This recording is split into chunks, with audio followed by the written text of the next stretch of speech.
Thank you. I'm awkward. It's fine. How are y'all doing? Good. I'm all right. So many of us were just laughing, right? Smiling, risk-taking. What do those things have in common? Do you know that they're contagious? What does that mean? I think when we think of the word contagious, we associate that with sickness or disease. And while that is a part of the definition, according to our friend Merriam-Webster, we're talking today about an emotion or a feeling, an attitude. And that's likely to spread to and affect others. You know what else is contagious? Courage. I was born to teen parents, and I grew up in a really small town in Alabama.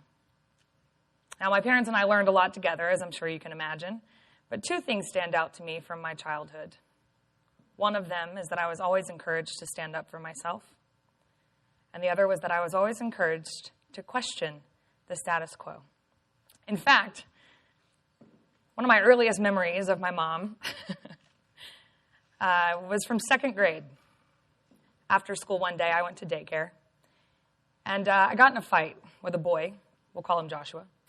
He came up to me with a football in his hand, and he smacked me across the face. That did not end well for Joshua. That was my first fight. I say first because I got in many. But that was my first fight, and I'll never forget. My mother, a very strong, empowered young woman at the time, was also the disciplinarian in our household. And I will never forget waiting for her to get home. You know that feeling when you're a kid and you're like, I am going to die today. That's what's going to happen.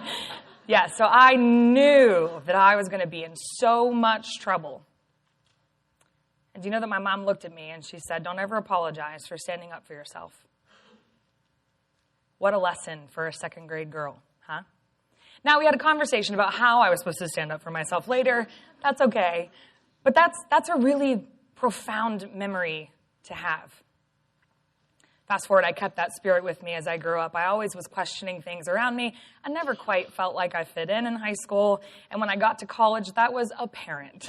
I spent my freshman year at Auburn University, where I did not feel like I fit in at all. I felt like the status quo was a 4-year degree with an engagement ring at the end and a husband shortly after, and then on to having kids. And at 19, I just wasn't sure that that's what I wanted or the future that I saw for myself in that moment. So, like any sane person, I held a yard sale, and with $975, 2 suitcases, a pillow, and a one-way ticket, I just moved to New York instead because that made total sense. And no one told me that that wasn't enough money to survive on. But I did, because I wanted to question the world around me and how it was supposed to go. Well, that time in New York led me ultimately to finding the Miss America organization again. I had done it as a teenager. And I won Miss America in 2013 after many years of trying. Being Miss America was simultaneously the best and worst experience of my entire life. It was the best experience because it gave me a chance to be an advocate. Every single woman in my family was sexually abused, just about. And it gave me a chance to talk about child sexual abuse on a national scale. I got to advocate for our child advocacy centers. I got to be an ambassador of Children's Miracle Network hospitals.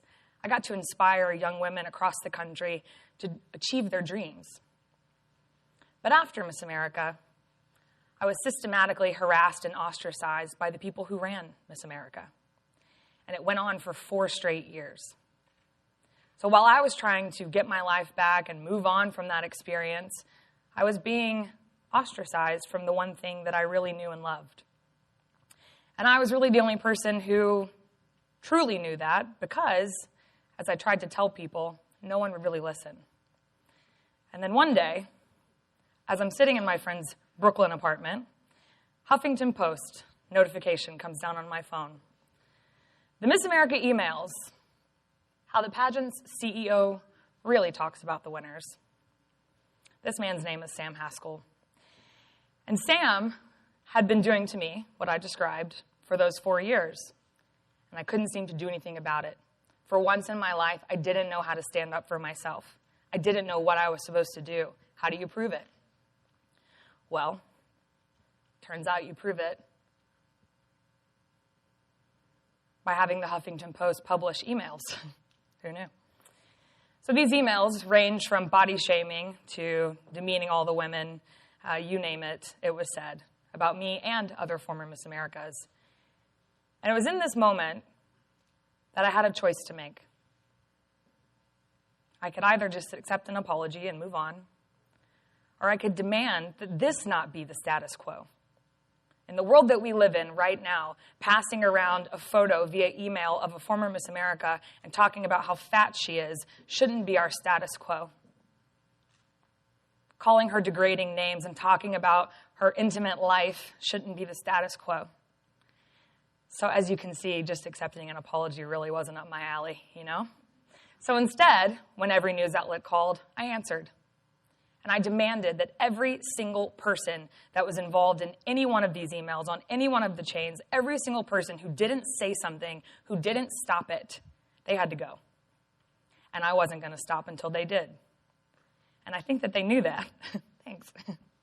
And so ultimately, they resigned. All of them. And I thought that would be the best part of this, right? Like finally, after 4 years of this systematic harassment and feeling so lost and feeling so left out of this thing I loved, I thought that would be the best part.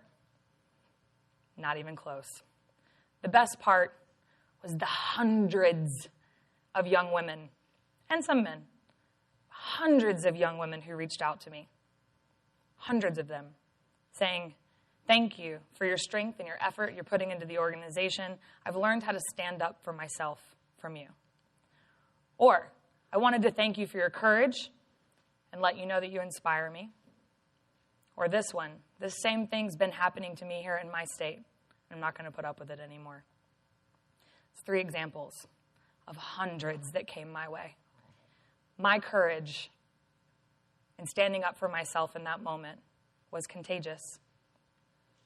And now see that, I know that's a big, big type of courage, right? It was national news. It's this whole thing that I brought down. But it's the little things that you do daily. They start to add up. When you look at someone dead in their eye as they're walking down the street and you say, hi. Remember how we used to do that? When you're sitting at a table with your friends and someone says something that's racist or bigoted and you stop them from it, that takes courage and it's contagious. When you decide what you want to do with your life, you take the bull by the horns and you make it happen, you inspire those around you to do the same. You give them permission. And it matters. Famous face here, huh? Rosa Parks. Her moment of courage inspired 381 days of a boycott. Talk about inspiring others and being contagious with your courage. She changed the fabric of our nation because she didn't want to stand up and move. Or Gretchen Carlson. She's a Miss America sister of mine, actually. And in her words, she would say, about 1.5 years ago, she jumped off a cliff by herself when she brought sexual harassment case against Roger Ailes, one of the biggest names at Fox News. And she won. She inspired other women to do the same. And now we've seen her movement of Be Fierce, Me Too, hundreds of thousands of women across the country standing up and saying, this is happening to me as well. It was contagious. Now she actually has a foundation called The Gift of Courage. And this young woman, Emma Gonzalez, yes, she, one of the faces, not all, but one of the faces of courage in this generation right now because she dared to say, we call BS. She and her classmates and all of the other young people across the country right now, dare I say, will change the fabric of this nation. Their courage has been contagious, and we've seen that. So the next time you want to jump off a cliff, the next time you want to stand up for yourself, the next time you want to quit your job and start a business, do it. Don't be afraid to to question the status quo. Because when you do, others will see that courage, and it will be contagious. Thanks.